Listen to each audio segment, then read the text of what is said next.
Welcome to YOUCANIC. Today on YOUCANIC, we are going to go over the process, how to replace your battery current sensor, voltage sensor.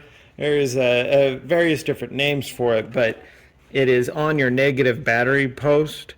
It's a current sensor, and what it does is it detects how much power your vehicle needs to run all the different components when you say turn on the AC, turn on the headlights, do whatever, and communicates with the ECU to be able to tell the alternator we need more power, right?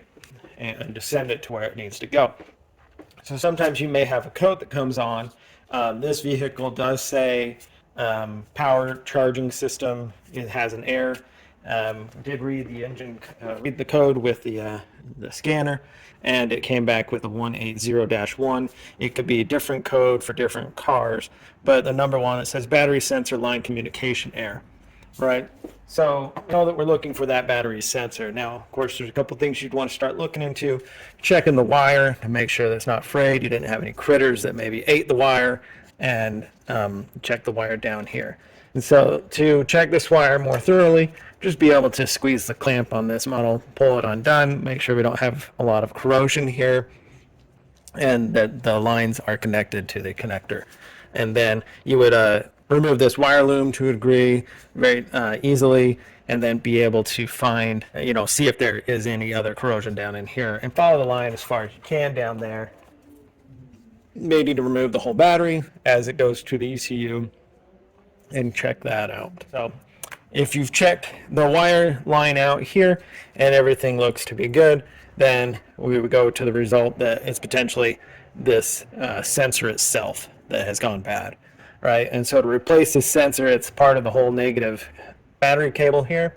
So we need to undo this number 10, remove the cable portion from it, and then this 10, we can remove the whole negative connector and cable, and that's how you replace this. Sometimes they might be a little bit separate, that this can come completely separate of the negative connection, but this is a one full unit for here, and this negative cable you don't need to replace. Sometimes they are built into one whole unit, so you replace that whole portion. So just go ahead and remove, number 10 millimeter on here. And that way we can remove this negative connection and put that aside and out of the way. And now we need to undo this.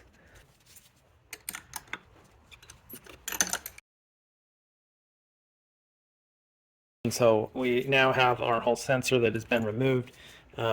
This has you don't buy just a sensor, it comes the whole unit, right? And so just be able to purchase a new one of these. And so take the sensor, you can put it back on, or you can put the negative on first, either way, and tighten it down.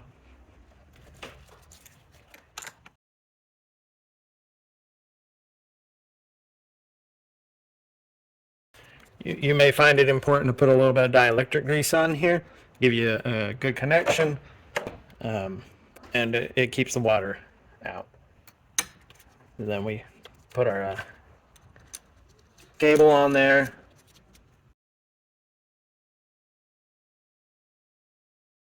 Make sure that that's good and tight, and then go ahead and reconnect up that other cable there.